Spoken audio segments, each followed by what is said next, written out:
Hello everybody, this is Leah from Manuscript Manager and welcome to our tutorial on flags and notes. I'm going to go ahead and sign into the program. Here we are in our demo. Let me just turn off the walkthrough.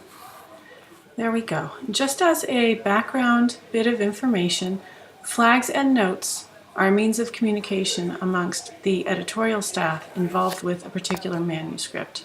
So only editorial office members, associate editors, and editors-in-chief can see flags and notes, and they can be used for a variety of reasons. Right now I'll log in as an editorial office member, and now I'm in the dashboard of the editorial office for our demo journal, and we can look at the list of new submissions as you would if you were an editorial office member checking new submissions on a regular basis. Now we're in the detailed list of new submissions. You can see the manuscript numbers on the left-hand side and the date of submission, the author that has submitted the manuscript, and the editorial status. Actually, because we're in our demo, many of these manuscripts have in red that they are several days overdue, and that would be a good reason in reality to add a flag. So let's go into manuscript number 108, view details. If I were an editorial staff member, I would view the manuscript by clicking on the PDF. The next step would be to assign, in the review section, an editor-in-chief.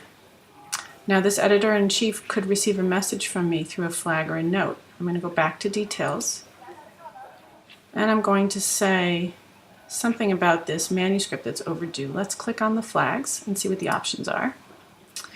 We have several flags in the system already. Manuscript Manager comes pre-configured with some of them. If they don't match your needs, you can always add or manage a flag down here. Just click. You'll see that if a flag is in use, it says in use in parentheses, and those cannot be manipulated. But if it's not in use, you'll see this box around the name of it, and you can actually go in and change the name of the flag in correct reference format, for example, instead of incorrect reference. But in this case, what I'd like to denote is that this manuscript needs to be processed quickly. So I'm going to use the Please Prioritize flag. Let's just save here. We're done with our changes. Go back to Dashboard. Go back to New Submissions, go back to View Details. I'm in the document again, and I'm going to add a flag. I'm going to come right down here to this Please Prioritize and click Save Changes. And now you'll see when you're in the details of the manuscript as either an editorial staff member or an editor-in-chief or an associate editor, that you have the Please Prioritize flag on the document. And I can also explain that with a note. I can say, please prioritize this manuscript as it is overdue. Thank you. So now we've explained our flag, and that's just one example of a way that flags and notes can be used for internal communication. Again, this is manuscript number 108, and if we follow this manuscript through the process, we can see as the editor-in-chief that gets assigned this manuscript that that flag is still visible. So let's take a moment to go ahead and assign the editor-in-chief. Let's see, Peter Alcombe. Okay, and here we are as Peter Alcombe, Editor-in-Chief, in the dashboard. The section we would look at would be the manuscript's to-do list and the new submissions. There is one new submission, and that is presumably the manuscript that we've just assigned to him from the editorial office. Let's click on that and double check. It is indeed that manuscript number 108, and you can see that the flag is visible to the editor-in-chief.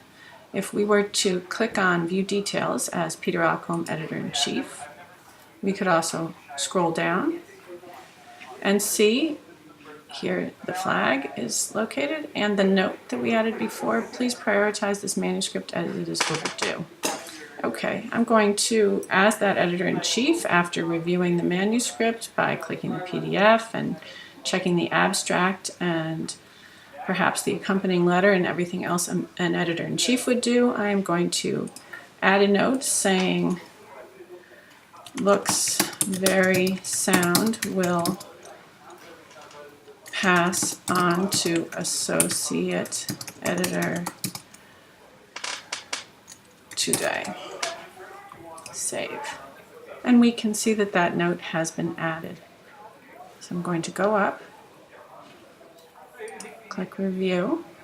Now I'm in the Review tab, and we can see the chain of command here. The Editorial Office staff has chosen Peter Occom as editor-in-chief, and now Peter Occom is ready to assign an associate editor.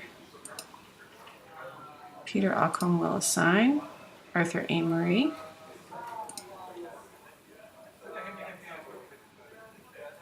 Okay, and here we are in Arthur Amory Associate Editor's dashboard.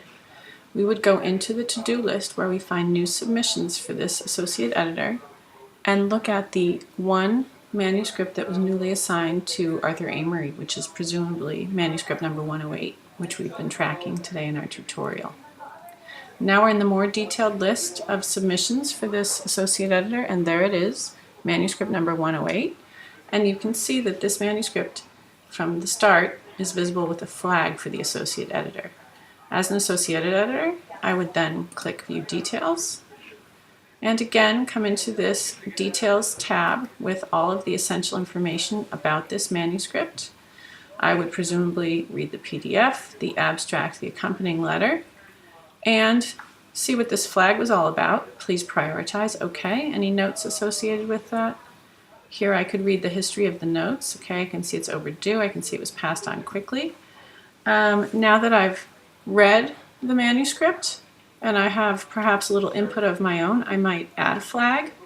In this case, I'm thinking that this manuscript would be good in a special issue. So I'm going to click Add a Flag, and I'm going to go down Review for Special Issue, click on that flag, and save changes.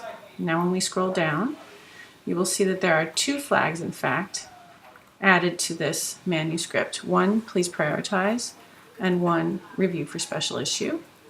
And I will add a note as Associate Editor. Associate Editor recommending that this manuscript be reviewed for special issue on clinical studies of insects. As we can see, that's what it's about at the top. Save. And there you have it. So now these three notes and these two flags are visible only to the editors involved with this manuscript and the editorial staff members. Okay, here we are in the Editorial Office dashboard. Just to make the last 2 points about flags. First of all, I'd like to point out that flags are searchable.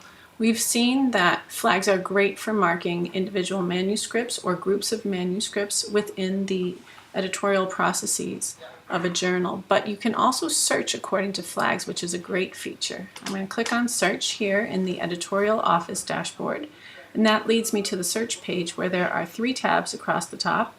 You can search by manuscript, you can search by flag, or by person. And here I'm just going to show you real quick that if we click on flag, you can see all of the flags that we worked with today, and you're able here just to click on the one that you would like to use as the parameter for your search and click Search on Flags, and it will pop up any manuscript with that color flag. Just to search again, another way that you might use flags is to mark manuscripts you suspect for plagiarism. We can try this one just to show what that will generate. And again, you have individualized overviews of a group of manuscripts with any given flag. So that's a great feature, something you can use to your advantage if you get that far in using the bells and whistles of this program. Another point I'd like to make is that in the Configure section, you have the opportunity also to add and edit flags. Manuscript Manager comes with a certain number of flags already included with some common labels, but you can go in and you can customize them as you wish, as long as they're not in use, like I said before, and in parentheses it will tell you if they are. You can always come into this area of the Editorial Office and edit and manage your flags. And that's about it for today. We've covered flags and notes. I hope it's been helpful, and we hope to catch you again next time.